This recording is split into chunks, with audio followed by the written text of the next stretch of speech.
Alam po ba ninyo sa Bible po, meron pong mga literal at meron mga spiritual. Okay? Pero may mga bagay din na alam nating pwede nating i-apply. Okay? Anytime na wala pong sinasagasaan ng mga verses, na wala pong mga na kumbaga yung parang nako-conflict, no? Tulad po nitong sasabihin ko po sa inyo, maniniwala po ba kayo? Ang rebulto ng Antikristo ay matagal nang naiset up. Okay, fine. Naiset up na ba? Ba't di namin nabalitaan? Ayun. So, maybe we'll ask those questions. Pero kung sabihin ko nakaset up na matagal na. Matagal na po. Ever since nung ever since nung panahong paniniro, naiset up na po yan. Lalo na naging modern po ang times po natin. Okay. Dahil po dumami po ang mga bagay na kinahuhumalingan ng mga tao. At ako po ay naniniwala po rito. Ako ay naniniwala na may totoong antikristong darating. Pero it doesn't follow na itong sasabihin ko ay hindi totoo. Dahil kung tutuusin po, ang rebulto ng antikristo ay matagal na pong naiset up sa daigdig. Sino nag-set up? Ang diablo, ang demonyo, na i-set up na po sa pamamaraan ng idolatry. Idolatry. We are under grace, but it doesn't mean na okay tayo sa idolatry. Ang idolatry ngayon, higit kailan pa man, ay laganap. Ewan ko kung nabanggit ko na po sa inyo dito, pero meron po akong nabasa sa Facebook. Sabi niya, ay, itong batang ito, palalakihin namin, itong gagawin naming idol. See? If you belong to Jesus and you still belong to that system, you better check it out. You better check yourself. Idolatry. Ang espiritu po ng Antikristo ang gumagalaw po dyan. Ngayon, itong mga iniidolong ito, itong mga sinasabi natin na mga involved sa idolatry, especially mga iniidolong yan, nandyan po ang kayabangan sa kanila. Makikita po pag lumalakad parang minsan nang i-snub pa sa mga tao, mga ganyan. Hindi po ganyan ang espiritong nasa Diyos. Si Jesucristo, nung nandito sa lupa at nandito sa mundo, hindi po gumaganyan. Okay? So, if you are not aware and you're just embracing this system we're living in, parang ayos lang lahat, parang okay lang, well, nagkakamali po kayo. Hindi po yan ayos. Ito po ay, anong tawag dito? Dapat i-check sa pamamagitan ng pagbabasa ng Bible. Lagi po natin buklatin ang mga salita ng Panginoong Hesus. Ito lang po ang tanging lunas para tayo po ay lumaya sa mga maling paniwala. Ito lang po ang tanging lunas para tayo po ay lumaya sa mga bagay na akala natin ay tama pero mali po pala. Idolatry, laganap na po. Alam nyo, makinig po kayong mabuti. Minsan, pinagtatawanan natin yung mga nangangaral ng salita ng Diyos. Ito guilty po ako dito.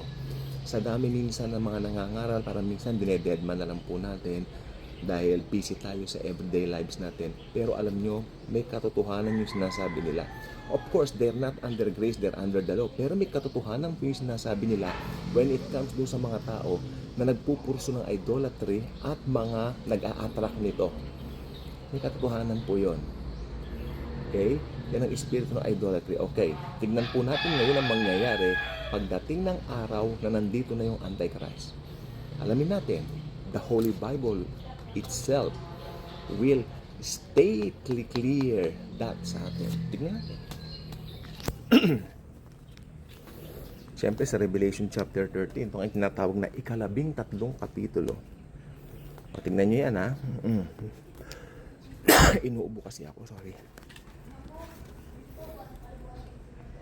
So they worship the dragon who gave authority to the beast, and they worship the beast, saying, who is like the beast? Who is able to make war with him? Makinig po mabuti. They worship the dragon. Sino bang matandang dragon sa Biblia? Usap tayo. Who is the old dragon in the Bible? Si Satanas. Si Satan. Satan is the oldest form, or should I say, liar. He's a liar. Yan po, nakalagay na po sa Bible. Ano pang gusto nyo katibayan? Si Satanas po yan. Lahat. Papasamba niya yung mga tao. Sasamba yung mga tao. Pero si Satanas po yan na. Demonyo. Diablo. Amen? If you're a Christian, you're out of that system. And you don't like to be involved in that system. Basahin pa natin. Okay? Oh. Ito naman ang gagawin ng false prophet. Oh, ito. Ano naman ang kaugnayan ng false prophet dito? Aba, ito yung nag-a-attract doon sa mga tao. Siyempre futuristic po ito sa Antichrist eh. Wala na po tayo that time. Na-raptured na po tayo. Okay. Bongga, na-rapture na tayo. Bongga yon. Okay. Tingnan niyo rito. Oh, yan. Ito yung sa false prophet ha. Ito yung sa false prophet yan. Itong gagawin ng false prophet naman, he performs great signs so that he even make fire come down from heaven on the earth in the sight of men. So meron pong gagawin na malaking pandideceive ang Diablo. Remember, Diablo pa rin ang gumagawa ng mga yan. Ha? May nag-text. Mamaya na yan. Okay, Diablo pa rin po ang gumagawa ng mga yan. Bakit naman po? Dahil ang Diablo gusto niyang kunin lahat ng pagsamba. Amen? Siyempre, if you are not aware with the system of this world we live in today, madali pong magoyo ang mga tao. Madali po tayo ma-deceive. Para, okay lang. Okay lang. It's not okay. Of course, it's not okay. It's the work of the devil.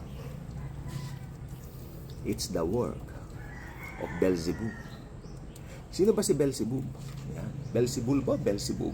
Pangalan ko Beelzebul yata. Beelzebub. Yan ang pangalan ng Diablo nung panahon ng mga Hebreo. Na? Nung nabuhay si Jesus dito sa lupa, ano na yan ang tawag nila sa Satanas? Beelzebub. Yan. Tingnan nyo. Makinig ha. Ay, magbasa pala tayo. Ano ba yan?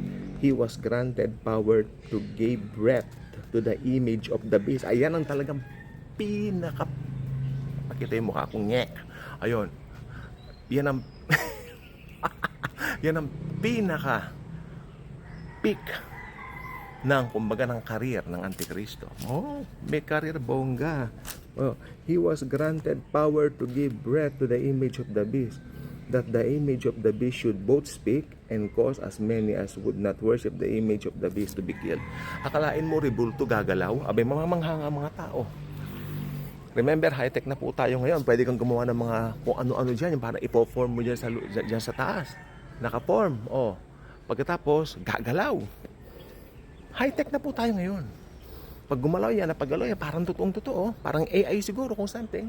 E di, magwo-worship ang mga tao. O, kanino naman napupunta yung worship na yun? Kay Taning. Kay Satanas po. Oh. Ano ba yan? E dito na pala tayo.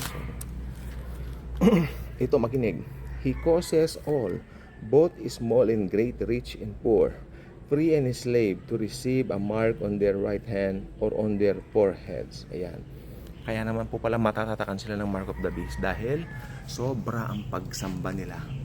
Una, paghanga lang po yan ha. Nag-umpisa ang Antikristo lumabas, hinangaan siya. Later on, sinamba na siya. O, ganyan din po yung ginagawa ngayon sa mga celebrities. Hahangaan muna, hanga. Sinasamba na. Hindi nila nalalaman may sistema na pong ganyan ngayon. Buo na ang sistema ng Antikristo. Abay, tandaan po niya. Kulang na lang ma-reveal siya. Bakit hindi pa siya nare-reveal? Dahil nandito pa tayo ang mga believers. Totoo ang mga sinasabi kong ito. Okay? Ito po ay may katibayan po sa Biblia. So, ito pa. Pagtatapos, ay aray ko, nalaglag yung telepono ko. Here is wisdom. Let him who has understanding calculate the number of the beast, for it is the number of a man. His number is 666. Mga kaibigan, inaaniyahan ko na po kayong umalis sa sistema ng idolatry. Nasa grace po tayo, opo. Hindi masamang humanga sa mga celebrities, pero yung idolatry, yan ang ibang level. Alamin nyo, nandiyan na ba kayo? Or wala? Are you in or out? Iwanan ko na po sa inyong question na yan. Mabuti at nandyan si Lord Jesus. Mahal tayo. God.